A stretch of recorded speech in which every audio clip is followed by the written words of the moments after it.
Ever watched a kid with a notepad and a sharp mind take down a billionaire without raising his voice?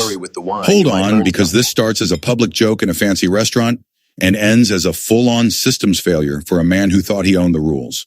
Boy, give us financial advice. The billionaire's voice cracked through the dining room silence like a whip, and the whole place obeyed it the way people do when money and ego fill the air. Conversations died mid-sentence. Forks hovered. Glasses froze halfway to lips. At table 12, under soft chandelier light and the quiet clink of crystal, a 19-year-old waiter stood still in a black bow tie, face calm, shoulders squared. His silver hair caught the light as he looked down at the table where the billionaire lounged in a Navy Armani suit like he was on a throne.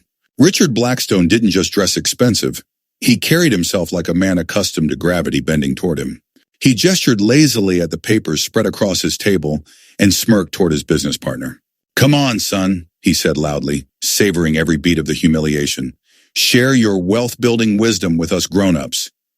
Laughter rippled from nearby tables, not because it was truly funny, but because people with power know how to recruit a room. The waiter's eyes dropped again to the documents. Quarterly reports, projections, merger valuation sheets, numbers worth hundreds of millions printed on creamy stock. And then something changed in his face. Not anger, not fear.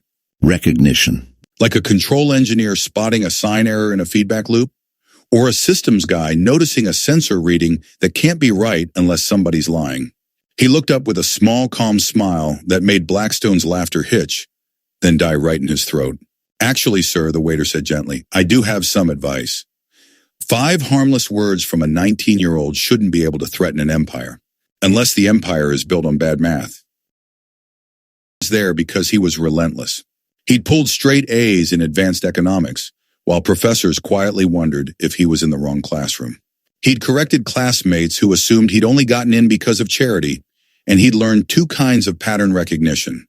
The kind you get from equations and case studies, and the kind you get from serving Manhattan elites long enough to read a room before it moves. Tonight, the mockery felt deliberate, surgical. Blackstone wasn't teasing for fun.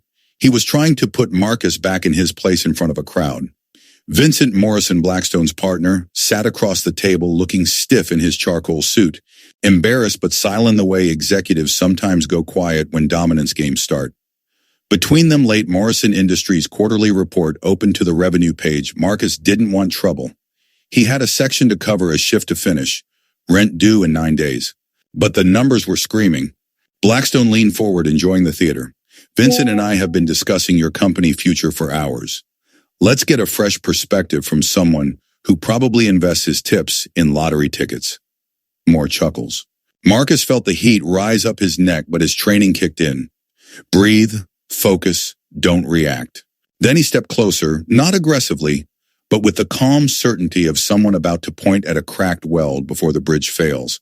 "Well, sir," he said, voice steady, "if you want financial advice, I'd start by asking why your subsidiary revenue shows $8.2 million in recurring quarterly income, but your year-over-year growth column indicates minus 12%. The room didn't just go quiet. It went vacuum still. Vincent Morrison snatched the report, eyes scanning, color draining as he recalculated in real time. Blackstone's confident smile hardened at the edges. "What exactly are you suggesting?"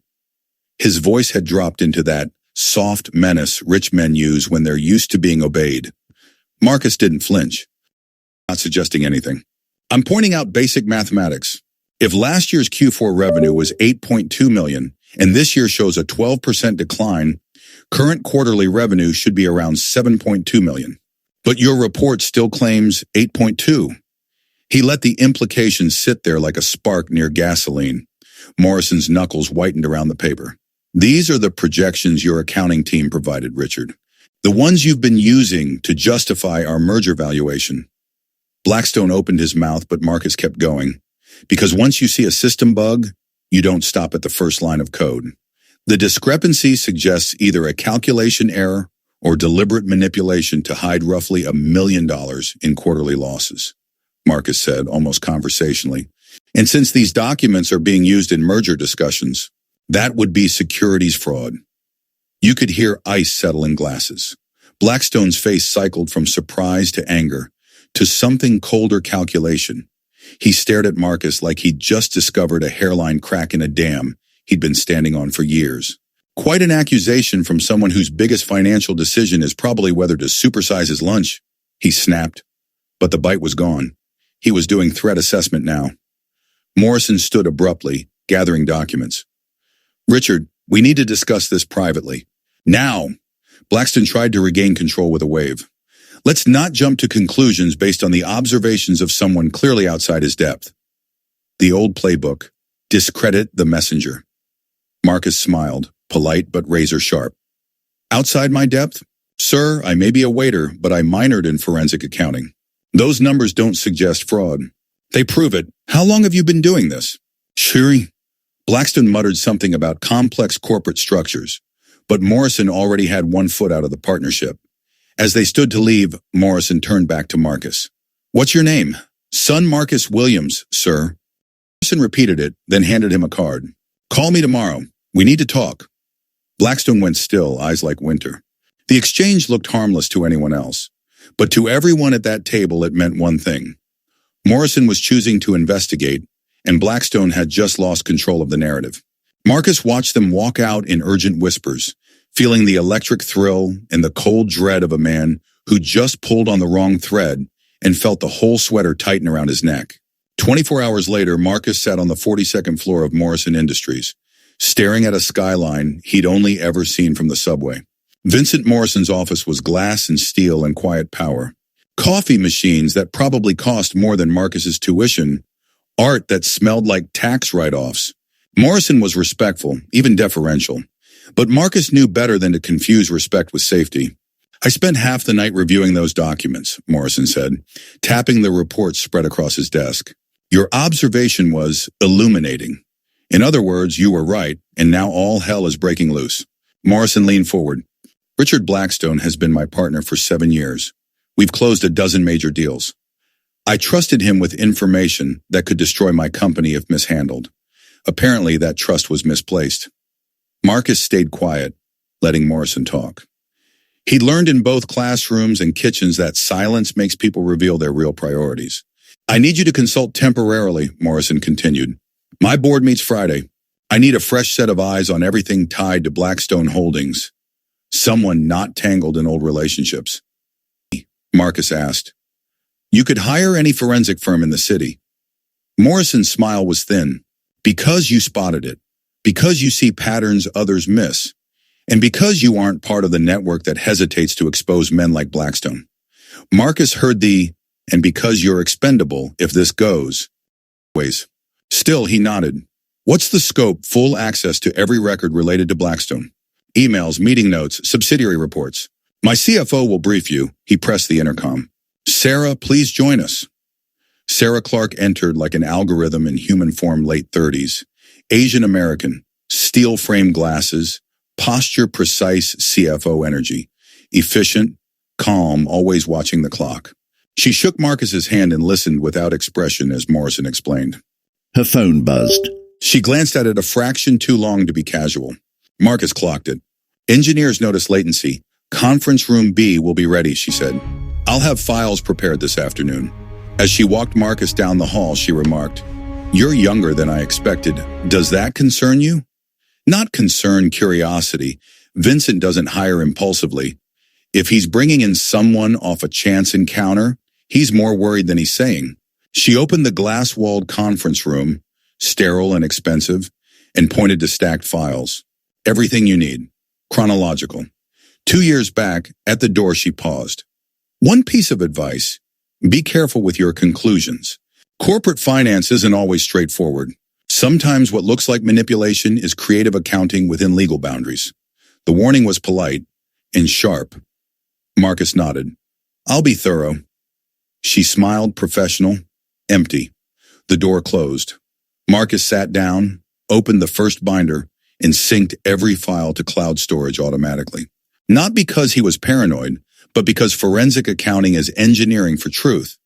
You secure your data before you draw your conclusion. Small amounts below audit triggers. Irregular spacing designed to look random. But he knew that randomness has a signature, and this wasn't it. He cross-referenced dates with public announcements. The trades always anticipated decisions before they happened. Only Morrison and Clark knew about his role. The message felt like a hand on the back of his neck. Clark returned later with coffee. She leaned over his spreadsheet, too casual. These transfers are remarkably well-timed, Marcus said carefully. They're dated before the meetings where funding was discussed. Pre-approval frameworks, she replied smoothly. Vincent authorizes in advance to move fast on opportunities. Reasonable. But her eyes stayed too still. He asked, who else has access to those frameworks? Senior execs, board, department heads. Then she dropped a new variable. Blackstone requested a meeting tomorrow morning to address recent complications. Marcus felt the clock speed up. Blackstone was moving now. After she left, Marcus dug deeper into executive email archives. And there it was. Encrypted threads with external accounts discussing timeline adjustments and position modifications. Vague language, but perfectly aligned to every suspicious trade. Someone inside Morrison was feeding Blackstone board-level intelligence. Marcus screenshot everything, preserving headers, timestamps, sender IDs. His phone buzzed again. Unknown number. Truth has many enemies. Watch your back. Protective tone. Different from the other text. Someone else was in this system, an ally maybe, and they couldn't reveal themselves directly. That evening, Morrison himself entered the conference room. Tired, strained. Marcus, I need to know what you found. Richard's request isn't a request, it's an ultimatum. Marcus laid it out. Blackstone had been shorting Morrison's stock while manipulating reports to create volatility. It was a coordinated attack designed to devalue Morrison for a takeover. That's impossible, Morrison whispered, then looked at the evidence and went pale. He'd need insider information. He has it, Marcus said. From inside your company. The only question is who? His phone buzzed. Get out now. They know. Marcus looked through the glass wall and saw Sarah Clark down the hall, phone pressed to her ear, watching them. Sir, Marcus said low, a more secure space. And you need to consider your CFO might be compromised. Morrison recoiled. Sarah? She's been with me 5 years. Background checks don't catch later recruitment, Marcus said. Look at access. Look at timing. They moved through a private elevator to Morrison's office. The intercom cracked. Mr. Morrison, Richard Blackstone is here, with legal counsel, requesting immediate meeting. Not tomorrow. Now. Morrison stalled him 5 minutes. Marcus used the time to pull one more set of archived backups emails Blackstone thought were deleted. He found offshore short positions totaling $50 million in borrowed Morrison shares. He turned the screen to Morrison. Your partner is betting on your collapse. He owes shares he can't pay back if your stock rises. Morrison's face set. Blackstone entered with false warmth and 2 not lawyers who blocked exits. He tried to bully Marcus again, but Marcus stayed calm and factual. This is securities fraud, market manipulation, conspiracy, he said, saving files to the cloud in front of them. Blackstone threatened accidents, disappearances, but Marcus looked him dead in the eye. It's already backed up. Killing me won't stop what's coming. Blackstone left, but black SUVs appeared outside on the street below. Another text came. They're watching you now. Stay public. The next 24 hours became a high-stakes engineering problem. How to force a short squeeze before Blackstone could bury evidence or remove people.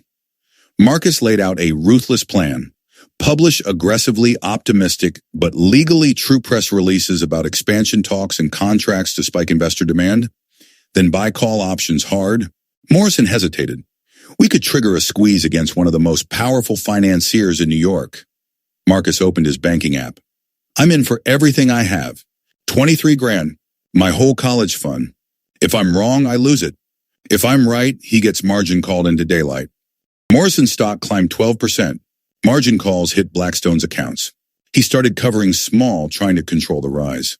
Then he dumped more shorts to smash the price down, expecting Marcus to panic. Marcus watched his savings evaporate from 23 to 8 grand. Morrison urged him to exit. Marcus shook his head. He's testing resolve. Pride makes him predictable. At 3:30 p.m., Blackstone called Marcus directly, furious. You cost me $12 million today. End this now, or you'll regret it. Marcus replied evenly, I'll see you at the closing bell. Then he executed the final buy order using Morrison's trading authority. Massive, public, undeniable. 15 minutes later, the bell rang. The squeeze detonated. Morrison stock closed up 47%. Blackstone owed $40 million plus on borrowed shares he couldn't return. News anchors lit up screens. Liquidity warnings hit Blackstone Holdings. Marcus's options flipped his remaining $8,000 into $230,000. But victory didn't mean safety. Sarah Clark burst in panicked. Board members are filing complaints. Blackstone's team is pressing criminal charges against Marcus. Federal agents are in the building. Another text. Exit service elevator now. Marcus realized the endgame wasn't the squeeze. It was the evidence. The SEC investigations triggered by Blackstone's margin collapse would expose all of it. Even if Marcus got arrested, the files were already in secure storage, already sent to regulators and journalists in time drops. Whatever happens to me, Marcus told Morrison, get the evidence to the right people. He's laundering funds, bribing officials. This goes deep. Agents arrived. Marcus was arrested. Yet 2 weeks later, charges evaporated when the mysterious texter revealed himself.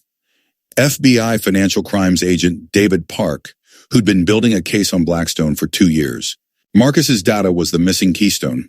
Blackstone went to federal prison for 15 years. His data was the missing keystone. Blackstone went to federal prison for 15 years. Sarah Clark took a plea deal and testified, exposing the full network.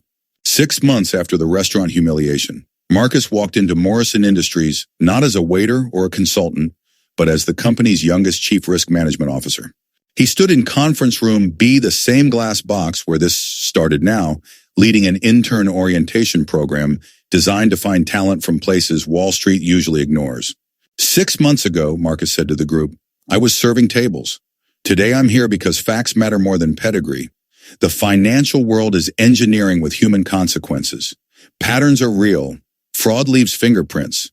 And when powerful people try to intimidate you, remember this. Fear is a tool. It only works if you hand them the controls. He looked out at young faces that reminded him of himself, then back at the skyline of Manhattan. Somewhere out there, another Blackstone was running another scheme thinking money makes him untouchable. Marcus opened the next set of quarterly reports on his desk, eyes narrowing in calm focus, ready to do what he'd learned to do best. Follow the numbers, protect the system, and never let arrogance beat math.